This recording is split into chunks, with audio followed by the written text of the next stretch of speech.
Hi, I'm Bonnie Barker with BonnieBeadCrochet.com, and you've come to video number 5. This is the final video in the Basketweave diamond throw. Okay, so this is what you should have at this point. We should be all done with the rows. We should have our center Basketweave diamond motif, and we should have both panels looking symmetrical. Okay, so let's go ahead and take a closer look at this. Okay, so let's go ahead and start that. We're going to work a single crochet in each stitch across. So go ahead and work that all the way across to the corner, and do not go any further than that. Chain one, and then we'll come back. So right now we're just doing single crochet all the way across. Okay, once we've finished crocheting the single crochets all the way across, we're going to chain one. Now we're going to work the other direction. Okay, so we're going to skip the first stitch, and we're going to crochet the knurl stitch, which is the reverse single crochet or a crab stitch, and we're going to go through both loops like this. It's a little different than what we had worked earlier when we worked only through the front loop. We're going to go through both loops, and this is going to be our edging along the side of the throw. Okay,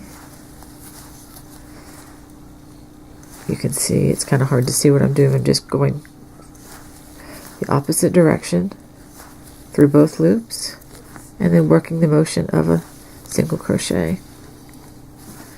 Okay, so do that all the way along the edge until you get to the last stitch, and then we're going to work a reverse slip stitch, and I'll show that to you when we get there.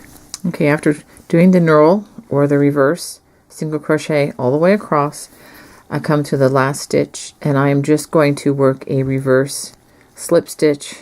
Just stick it through the two loops, pull the thread through, pull the thread through. You can even give that a little tug so that it kind of evens up that loop so it's not too big there. Alright, I'm going to chain one. Now I'm going to turn to work across the row ends.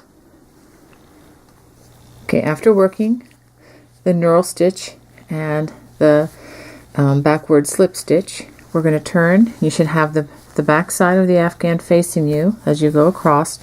We're going to work 144 stitches from one end to the other end, or from this corner to the next corner. Okay, and an easy way to do that, I am going to take something called a knit clip. It's a little marker, and I've gone ahead and marked where the center of the afghan or throw is, which I'm lining it up with the center diamond Basketweave motif here, and I'm just guessing where the center is, and I just put a little marker there. So if we take 144 stitches and we divide it by 2, you get 72.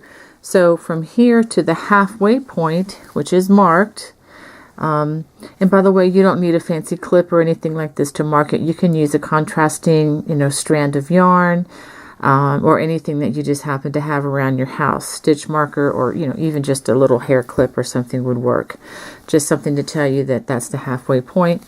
So if you do 72 stitches from here to the halfway point, it's a lot easier to work out the numbers evenly and not worrying about having to rip out all 144 stitches as you're trying to do these evenly across. So I'm just going to go ahead and start. I have chained 2 for the corner, and I'm going to start there, just kind of space them about, just as you would normally evenly crochet, and that'll give you an idea of what you need to do to make these even as you go. A lot of times I can just put one in each row end, but when you have the single crochets close together, that may be a little tight. But so do what you can. Work 72 stitches from here to the center, and I'll check back with you. Okay, now that I've gone and done my 72 stitches to the center, I'm going to go ahead and mark this number 72 stitch right here. And the reason I do that is if I need to rip out to get these even for the second half. I don't have to rip them out all the way to the beginning, but I can go to 72. I know that to this point that these stitches are good. So now I'm going to just continue to do the next group of 72 to the next corner. Okay, now that I've gotten the second half, or the other 72, so that I now have 144 from corner to corner.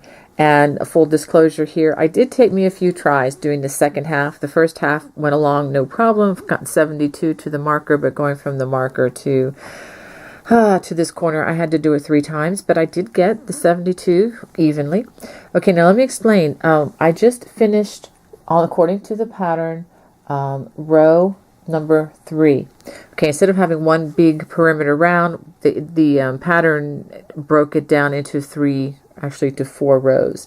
So right now we are going to work the finish this end before we go down the other side to finish the rest of the perimeter round. So it's a little different than what I've done in the past. So if you could just try to stay with me. So now after we complete, this is row 3, we are going to chain 2.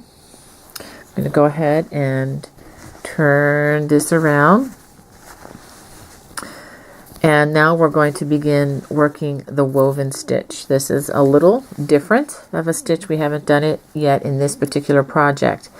Okay, and the way we work this is we're going to work it in every other stitch across the row of single crochet. Then when we do the rows after that, we're just going to work in between the woven stitches, and you'll understand when I get to that point. Okay, so I'm going to try to make this as easy as possible to see. To do this stitch, we're going to skip the first stitch. We wrap our hook first, we stick it into the next stitch, working under both loops, pull up a loop, we pull the hook through one of the loops on the hook, yarn over again, and then pull through 2. We're halfway finished with that first stitch. We wrap the hook again, stick it into the same place, pull up a loop. We do not wrap it the second time, and we just pull it through the 2 loops on the hook like that. It's a little bit awkward at first, but once your muscle memory picks up on this after you do it a few hundred times, and you know what I mean, you'll get the feel of this. So we're going to skip the next stitch, and we're going to do another woven stitch. Put it in, pull up a loop, pull through 1 loop, yarn over, pull through 2, wrap the hook again, stick it in the same stitch, pull up a loop, and then just pull through 2. Okay, it has kind of an interesting look to it, and this stitch is reversible. Skip the next stitch, wrap the hook, put the hook in, pull up a loop, yarn over, or pull through 1 loop, yarn over, pull through 2, yarn over, put it in the same place, pull up a loop, and pull through 2. Do not wrap the hook the last time for that second half. Skip another stitch, yarn over, put the hook in the next stitch, pull up a loop, pull through 1 loop, yarn over, pull through 2, yarn over, insert the hook again, pull up a loop. Do not wrap this time, just pull through the 2 loops that are on the hook. We do that again. Skip the next stitch, yarn over, stick it in the next stitch, pull up a loop, pull through 1 loop, yarn over, pull through 2, yarn over, put the hook in the same place, pull up a loop, and then pull through 2. So go ahead and do this all the way across to the corner. Okay, I end this row by working the last bottle stitch in the last single crochet. Okay, I'm going to chain 2. I'm going to turn.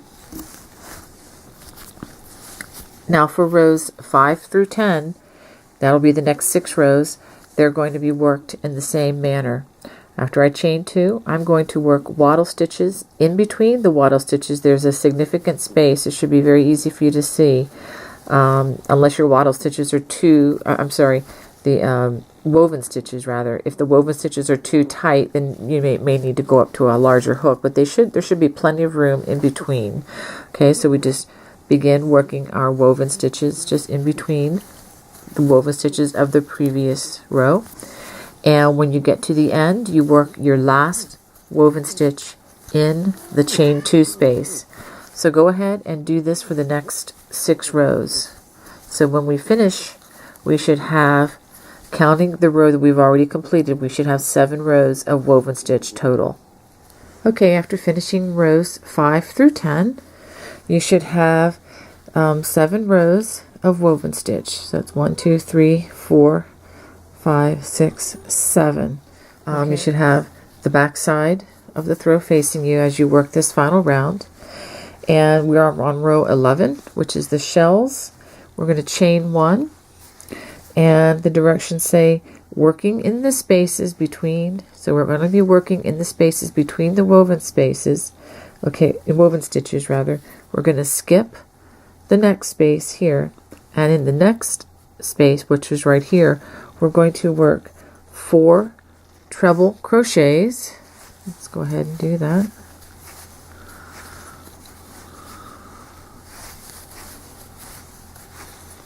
It's 2, 3, and 4. So we have our 4 treble crochets completed, and now we're going to chain 3. 1, 2, 3. We're going to work a slip stitch in the 3rd chain from the hook, so that would be 1, 2, 3, the first chain that we chained. Make a slip stitch, which forms our little picot, and then we're going to work 4 more treble crochets, all in that same space between the 2 woven stitches.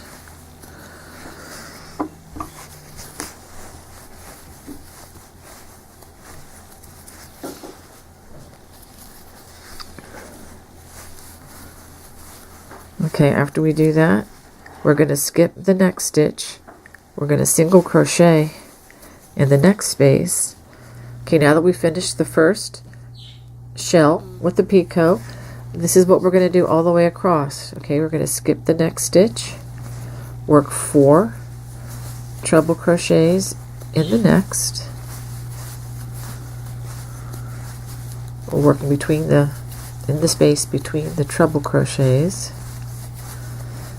Okay, so after I have 1, 2, 3, 4 trebles, chain 3, slip stitch in the first chain or the 3rd chain from the hook, and then we do 4 more treble crochets. It's 1, 2,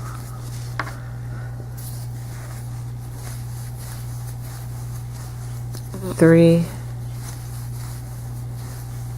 and 4. I'm going to skip the next stitch or the next space between the stitches, and then single crochet in the next. So we're going to work this all the way across the end here. Okay, I have worked the shell with the picot all the way across, if you can see that, and I'm going to skip the next stitch, and I'm going to work the last single crochet in the chain 2 space. So this should have worked out for you. Okay, so I'm going to give that a little tug. I'm going to give it a chain, pull it a little tight, and I'm going to fasten this off, leaving a nice at least 4 to 5 inch strand or longer, so that I have enough to thread into the yarn needle and hide that thread. So this end is done. Okay, this is seen from the back side. Let me show you what it looks like from the front side here. Okay, so this is a nice edging, and this side is completed. All I need to do is hide some loose threads, but now we need to do the other side, and let me show you how to do that. We're going to have to rejoin our yarn, and I'll show you how to do that. Okay, so now that we have the front side facing, and this is the end where we need to work the finishing edging, or the end on, and this is the edge which has not been worked yet. Remember, the other side is going to have that knurl. This side will not have anything. This is actually the foundation chain. So I'm going to go ahead and join with the slip stitch. Okay, and I am going to work a single crochet in this first stitch, and in each stitch across. Also notice I'm going to be hiding this loose strand as I go. Be one less strand to deal with when I finish. So I'm going to work single crochet all the way across, and then I'm going to come back and I'm going to work the knurl stitch all the way across, just like I did earlier in the video. If you need additional stitch help, I would suggest you can actually start this video again, and then when you come back, we're going to be turning to work across the back edge. We're going to work our 144 stitches evenly across, just like we did before, and then we're going to work our 7 rows of woven stitch, and then finish off with the picot shell.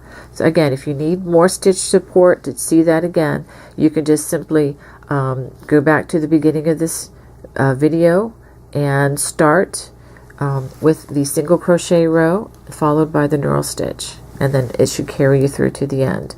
Okay, there's one more thing that I need to show you. Okay, this is probably one of the most important things in the project, and that's finishing off all these loose ends. How in the world do we do this? Well, let me show you an easy way and a quick way and a secure way to do this. I'm using a yarn needle and has a large head so that you can thread the yarn into it, and this makes hiding them much faster, much easier, and much more secure. So what I'm going to do, I'm going to run this thread or this needle down into one of these stitches here, and also notice that I am working with the back side facing so that you won't even see this from the front side. Okay, so I'm going to pull that thread down out of sight, and then I'm going to actually run it up under the base of all these other threads.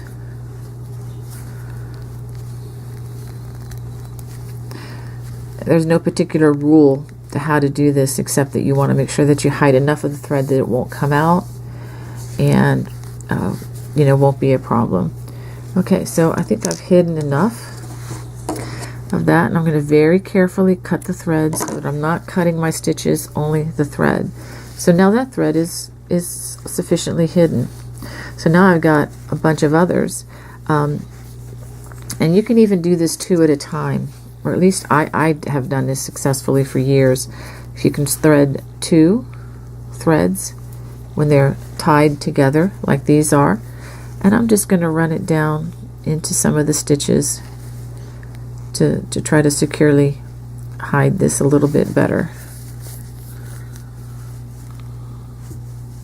I think that could be enough, but let me do this a little bit more.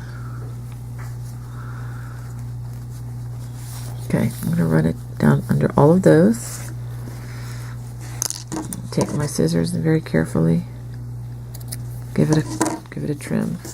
And as you can see, that is hidden from sight, and the bulkiness of the yarn can handle, working it in this way. Okay, and I've got probably about another 20 of those to hide, but this ends our tutorial. I hope you enjoyed this one. If you did, I just encourage you to subscribe to my channel. Just hit that little red button, and there'll be a lot more coming to you in the near future.